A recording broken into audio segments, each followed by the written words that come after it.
तो इस शदीद गर्मी के मौसम में आपका भी दिल करता है कि कुछ ठंडा ठार आपको पीने को मिल जाए, जिससे पीते ही आपके पूरे जिस्म में एसी चल जाए। तो जी जनाब, आज मैं आप लोगों के लिए लेकर आई हूँ तरबूज का शरबत। इतना मज़ेदार ये तरबूज का शरबत बनकर तैयार होता है कि जिसे पीते के साथ ही आपके जिस्म में एसी चल जाएगा।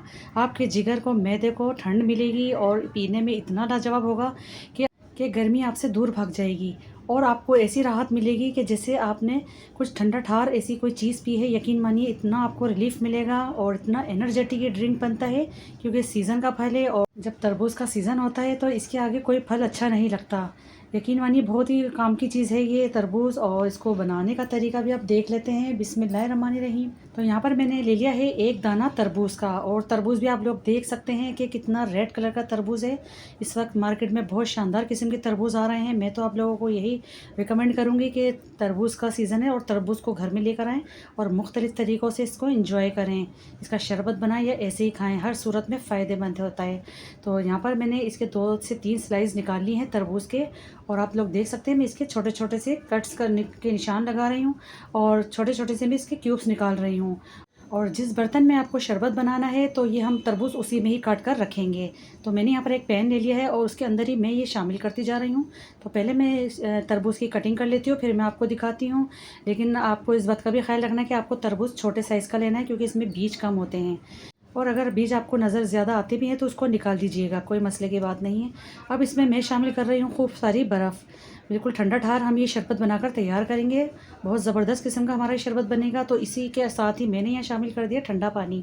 आप भी इसके अंदर ठंडा पानी शामिल कीजिएगा और अपनी रिक्वायरमेंट के हिसाब से ही इसके अंदर पानी शामिल कीजिएगा। तो मैंने यहाँ पर पानी अपने हिसाब से शामिल कर दिया है। इसको पहले मैं मिक्स कर लेती हूँ। अब इसको कलर देने के लिए मैं इसमें शामिल कर रही हूँ आधा कप लाल शरबत। तो लाल शरबत तो हर घर में ही मौजूद होता है। मिसाल के तौर पे अगर आपके पास जामे शीरी है या फिर रूह अफ़ज़ा है तो आप वो भी शामिल कर सकते हैं। तो मैंने शरबत भी शामिल कर दिया और इसके डालने से आप देख सकते हैं कितना बेहतरीन सा इसका कलर आ चुका है। तो अब इसको मीठा कैसे करें, क्योंकि इसमें मिठास तो है ही नहीं। तो हम इसके अंदर अब शामिल करेंगे शुगर सिरप। ये शुगर सिरप है मेरे पास, मैंने बनाया था शुगर सिरप, उसका मैंने ये 1 कप शामिल कर दिया है। तो इसी के साथ मैं आपको इसका तरीका भी बता देती हूँ कि मैंने ये शुगर सिरप किस तरीके से तैयार किया है। यहाँ मैंने एक पैन में 1.5 कप पानी रख दिया चूल्हे पर, और इसका मैं वेट कर रही हूँ बॉइलिंग आने का। तो 1.5 कप पानी मैंने गर्म होने के लिए रख दिया है। इसमें बॉयल आना स्टार्ट हो गया तो मैं इसमें शामिल कर रही हूँ 1 कप चीनी। तो चीनी भी इसके अंदर शामिल कर दी है मैंने। अब इसको हम डिज़ोल्व होने के लिए रख देंगे, हल्के हल्के हाथ से हिलाते जाएंगे और इसको मैं बस स्पैचुला की मदद से इसको चलाती जाऊंगी।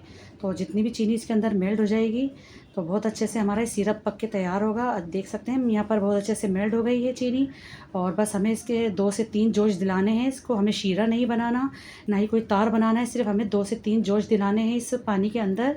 और फ्लेवर देने के लिए मैं इसके अंदर 1 लेमन का भी इस्तेमाल करूँगी। इसकी वजह से बहुत ज़बरदस्त हमारा सिरप बनेगा। तो लेमन भी मैं इसमें शामिल कर रही हूँ। अगर बीज आ जाते हैं तो फिर आप इसको छान लीजिएगा। तो लेमन डालने से बड़ा ज़बरदस्त इसका फ्लेवर निकलेगा। और ये सिरप आप बना के रख सकते हैं। आप 1 हफ़्ते के लिए भी इसको फ्रिज में बना कर रख सकते हैं, क्योंकि गर्मी का सीज़न है और ड्रिंक तो मैं समझती हूँ हर घर में रोज़ ही बनाए जाते हैं। तो आपकी कुकिंग भी आसान होगी, ड्रिंक बनाने में आपको काफ़ी हेल्प मिलेगी। आप इसको सिरप को बना के रख लें। जब भी आपका मूड हो कोई ड्रिंक बनाने का तो सिरप निकालें और आप इसके अंदर मिठास की जगह सिरप डालें, तो मिनटों में आप कोई सा भी ड्रिंक बनाकर ही तैयार कर सकते हैं। तो देखिए माशाल्लाह से बहुत अच्छे से इसके अंदर जोश आना शुरू हो गए हैं। 2 से 3 में इसको बॉइलिंग दिलाऊंगी और ये सिरप हमारा बनकर रेडी हो जाएगा। तो मैं तो इसको बनाकर रखती हूँ, और जब ये ठंडा भी हो जाता है, फ्रिज में रहता है, तो इस तरह से क्या होता है कि कोई भी हमें ड्रिंक बनाना हो तो हमें परेशानी बिल्कुल भी नहीं होती। तो बिल्कुल रेडी हो चुका है। मैं गैस का फ्लेम यहाँ पर ऑफ़ कर दूँगी और इसको मुकम्मल तौर पे मैं इसको ठंडा कर लूँगी इस सिरप को। तो यहाँ पर अपने शरबत की तरफ आ जाते हैं। तो ये मैंने आप लोगों को तरीका बता दिया कि मैंने शुगर सिरप इस तरीके से तैयार किया था, और अपने हिसाब से मैंने यहाँ पर बर्फ़ और शामिल कर दी है। और रिफ़्रेशिंग के लिए मैंने यहाँ पर थोड़ा सा पुदीना भी शामिल करना है। बहुत ज़बरदस्त फ्लेवर आएगा पुदीना डालने से, और हमारा ये जो जूस है बहुत ज़्यादा हेल्दी भी हो जाएगा और रिफ़्रेश भी हो जाएगा। पीते के साथ ही आपको ऐसा लगेगा कि जैसे आपकी बॉडी में कोई ऐसी एनर्जेटिक चीज़ गई है जिसकी वजह से गर्मी आपसे दूर भाग जाएगी। तो यहाँ पर मैं इसको सर्व कर रही हूँ। खूबसूरत से यहाँ पर मैंने गिलास ले लिए हैं और उसको मैं फुल कर रही हूँ। ये देख सकते हैं आप लोग कितना बेहतरीन सा मैंने ये तरबूज का जूस बनाया है, शरबत भी कह सकते हैं। और यकीन मानिए मुझे कोई घंटों की मेहनत नहीं लगी, कोई मुझे टाइम नहीं लगा। गर्मी के अंदर आप इसको ज़रूर बनाएं या फिर तरबूज ऐसे ही खाएं। दोनों सूरतों में बहुत ही ज़बरदस्त, बहुत ही फ़ायदेमंद ये जूस होता है। मैं तो कहूँगी 100 फ़ायदों वाला ही जूस है। आप गर्मी के मौसम में इसको ज़रूर पिएँ, अपनों को पिलाएँ, बच्चों को पिलाएँ और इन्जॉय करें। तो देख सकते हैं आप मैंने कितना बेहतरीन सा ये बनाया, इसकी लुक कितनी ज़बरदस्त सी आई है। आई होप कि आपके आज की मेरी ये रेसिपी पसंद आई होगी। रेसिपी अच्छी लगी है तो वीडियो को लाइक कर दीजिए। चैनल पर न्यू हैं, अभी तक मेरे चैनल को सब्सक्राइब नहीं किया तो चैनल को सब्सक्राइब करिए। मिलती हूँ इंशाल्लाह ताला एक और नेक्स्ट रेसिपी में। तो जब तक के लिए अल्लाह हाफिज़।